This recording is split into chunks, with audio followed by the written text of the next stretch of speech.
Good morning, Senior Stoner fans. This is the real Senior Stoner back at you on Friday morning for your Carta e-rig dab of the day. Good morning, everybody.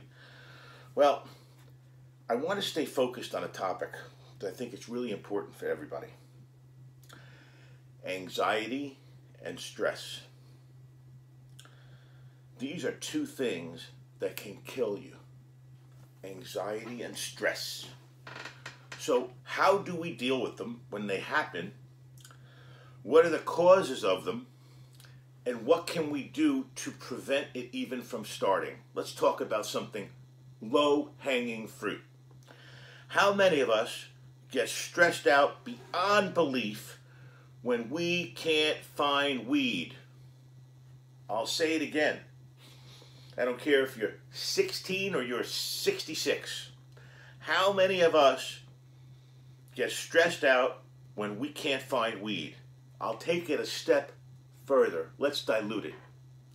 How many of you get really stressed out when you can't keep stock of weed? How about when you're just running out, when you think you might run out? You have a lot, but you know what? Where's the next weed going to come from? Let me clarify for all of you. Everyone in this situation gets really panicked and stressed out. Anybody who smokes weed, like we do, weed-related stuff, rosin, diamonds,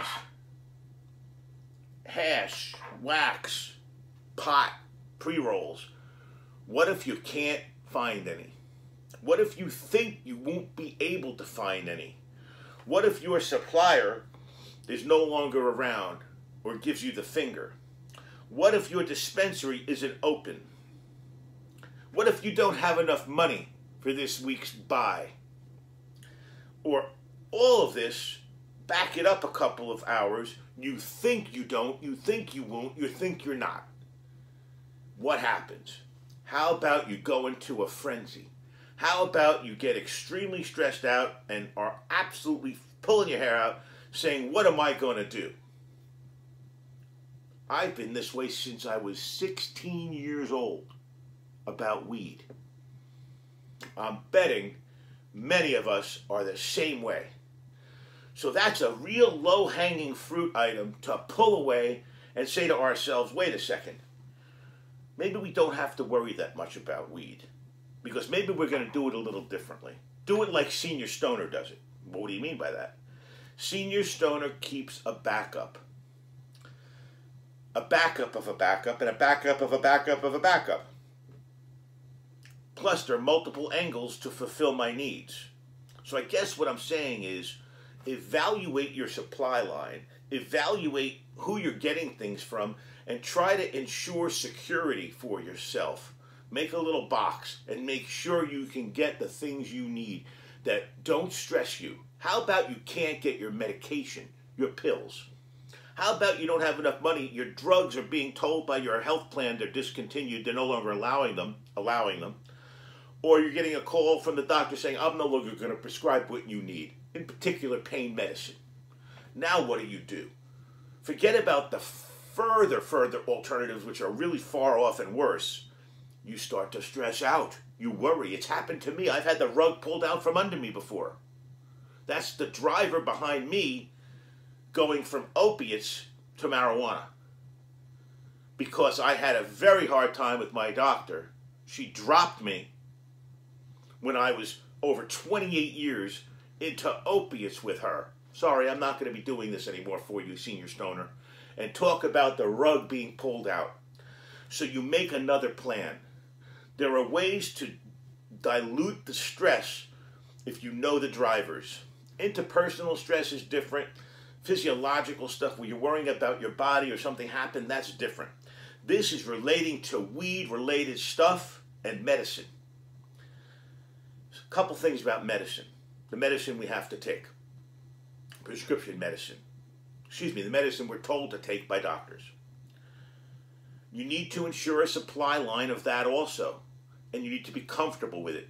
Because these two might be the harshest drivers we have in our situations. Because they are the solutions that we think help us. And when somebody pulls those solutions away, who knows what can happen. Lastly, I want to talk about interpersonal stress.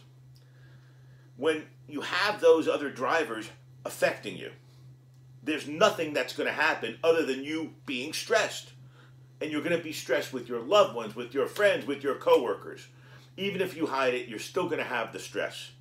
So let's go back full circle to the drivers of the stress that you now have manifested interpersonally with people who you might care about. And let's look internally, let's talk about it going on forward, about solutions to help minimize supply line stress and medication supply line stress. We'll talk about physical issues where you worry about your body and catastrophize and things like that at another time. This is about stuff that you might be able to put a block on. I hope you'll be able to. I try.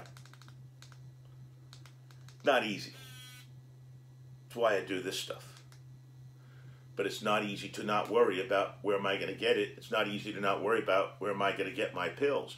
It is not easy to not worry about that stuff. I think we all do. Cheers.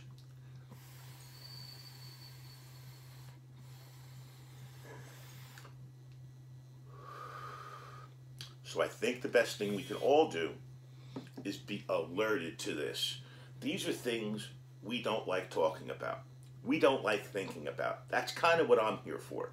I bring up the issues we don't want to talk about. It's the kind of person I am. I'm an in-the-face kind of person. So you know what? Let's give it a shot. This is the Real Senior Stoner, hoping that we all can get a handle on the drivers of our stress and our anxiety so we can start to reduce that, because those are significant drivers of pain. Have a great day, everybody. This is the Real Senior Stoner back at you. Cheers.